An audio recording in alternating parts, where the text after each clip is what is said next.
qof aysan waxba idinka dhaxayn ayaad ku xadgudubtay, sidaasina waxaad ku samaysatay cadow hor leh.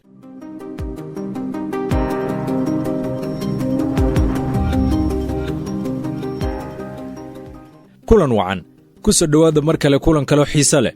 intii nala socotay qaybtii horraysay waxaad soo dhegaysateen buugga 48 xeer ee Robert Greene oo ah buug aad iyo aad u qiimo badan. qaybtan waxaad ku maqli doontaan sida dadka looga dhigo kuwo kuugu tiirsan, adeegsiga daacadnimada iyo deeqsinimada, iyo kuwo kaloo aad u xiise badan ayaad maqli doontaa. soo dhowaada mar kale, waxaadna si toosa oga daawanaysaa MS Show. fadlan nagu soo biir oo ku xidhnaaw had iyo jeer.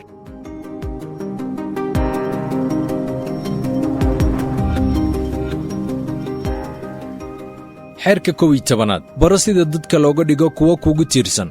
Learn to keep people dependent on you.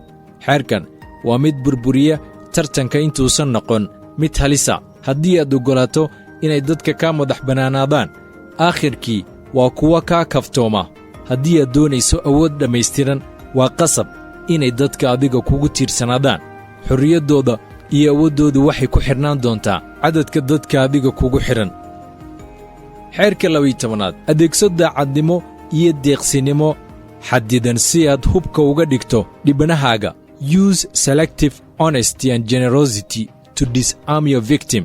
dadka badana waa kuwa iska walwalsan, ku aamini maayaan haddii aad mar kasta u muuqato qof danayste ah oo xakamaha jecel. sidaasi awgeed muuji wax yaroo daacadnimo ah si aad hubka uga dhigto dhibnahaaga. tani waxay fursad kuu siinaysaa in mar walba aad noqoto qof la aaminsan yahay, isla markaana hadalkiisa la oggolaanayo ama waxa uu sheego ka dhaadhici karo dadka. waa inaad barataa inaad wax bixin karto, deeqda inaad bixisaa, hadiyad ha noqoto ama fal ama mid samafala, waxay dooniba ha kuugu qaadatee. daacadnimada xadidan waa midda ugu wanaagsan ee dadka aad u adeegsan karto, inaad noqoto mid ka awood badan isla markaana aad hubka ka dhigto durbadiiba. xeerka 13 markaad ixsaan dalbanayso, dadka u soo bandhig waxa ay dani ugu jirto, ma aha naxariis iyo mahadnaq. when asking for help, appeal to people's interest, never their mercy or gratitude. haddii aad rabto in qof uu ku caawiyo, u soo bandhig sabab dan iyo danta asaga ugu jirto. dadku way ilowshiyo dhow yihiin, danna kama laha haddii aad horay u caawisay ama aad u ahayd mid u naxariis badan, balse haddii aad u soo bandhigto dalab ayagu u habboon oo qancinaya, isla markaana lacag iyo faa'iido ay ka samayn doonaan haddii ay howl kuu qabtaan, markaas si xamaasad ku dheehan ayay kuu caawin doonaan. qofna ha ka sugin mahadnaq iyo naxariis. sideedaba qofka bini'aadamka haddii aad u sheegto faa'iidada ugu jirto waxaan uu samaynayo ama waxa aad ka dalbanayso danta asaga ugu jirto, way ka gadmaysaa.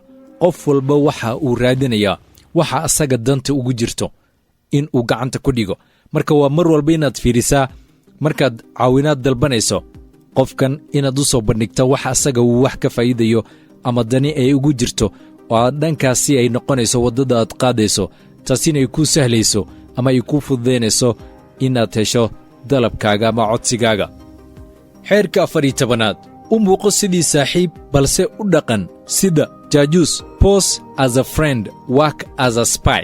xeerkan waxa uu ku barayaa dadka inaad la saaxiibto, xasilooni kugu agdareemaan, inaad u sahasho inay si kal iyo laaba kugula sheekaystaan, kadibna la wadaag weyddiimo dadban oo siraha u qarsoon ka soo saara. tani waxay kuu faa'iidaynaysaa inaad ka hormarto islamarkaana awood ay ku noqoto oo adiga dhankaaga jirto.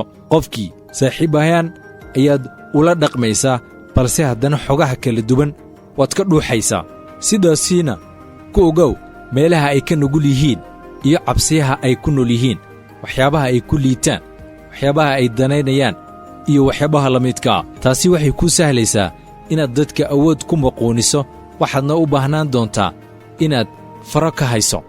dadka su'aalo weydii, su'aalo toosa weydii oo baaritaanno samee. dadka ogow waxyaabaha ay ku liitaan iyo sidoo kale meelaha ay culayska iyo jafjafka ka qabaan. ogow iyo waxyaabaha ay damacsan yihiin. mar walba adigu taasi waxay ku tahay fursad, marka waa inaad had iyo jeer dabagashaa oo aad raadisaa. xeerka 15 xeerkan waxa uu ku barayaa ee buugga Robert Greene gebi ahaanbo ka takhallus cadowgaaga ayuu ku leeyahay. crush your enemy totally.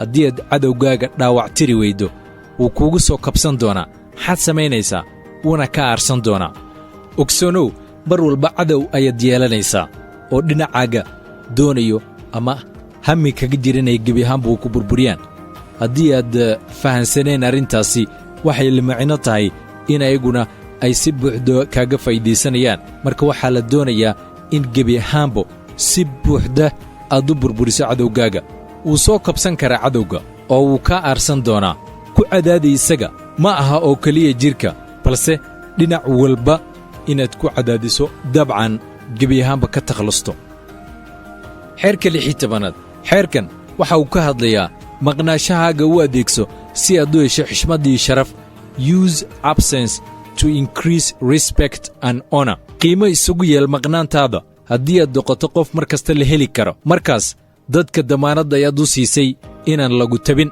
waxaa la doonayaa maqnaashahaada inaad u adeegsato xishmad iyo qadarin inaad ku hesho mar walba oo lagaa maqlo ama lagu arko ama waxaad sheegayso la ogaado ama meelaha lagugu arko mar walba waxaad iska noqonaysaa qof iska caadi ah haddii aad koox ku jirto ood koox qayb ka tahay inaad ka baxdo ood ayagu waxooga ka yara istaagto ama lagu arkin maalmo waxaad noqonaysaa qof laga hadlayo oo la hadalhayo dadka qaarna waad soo jiidanaysaa waxaa la doonaya inaad ogaato marka ay mudan tahay inaad iska tagto ama meesha aad ka tagto waxaa la doonayaa inaad qiimo ku hesho maqnaashahaada xeerkan waxaa inta badanna loo adeegsan karaa dhanka xidhiirka iyo haasaawaha iyo jacaylka dhanka kale waxaa loo adeegsani karaa dhanka dhaqaalaha xeerka 17aad ku xanib xaalad argagax leh abuur jawi aan la saadaalin karin keep others in suspended terror cultivate an air of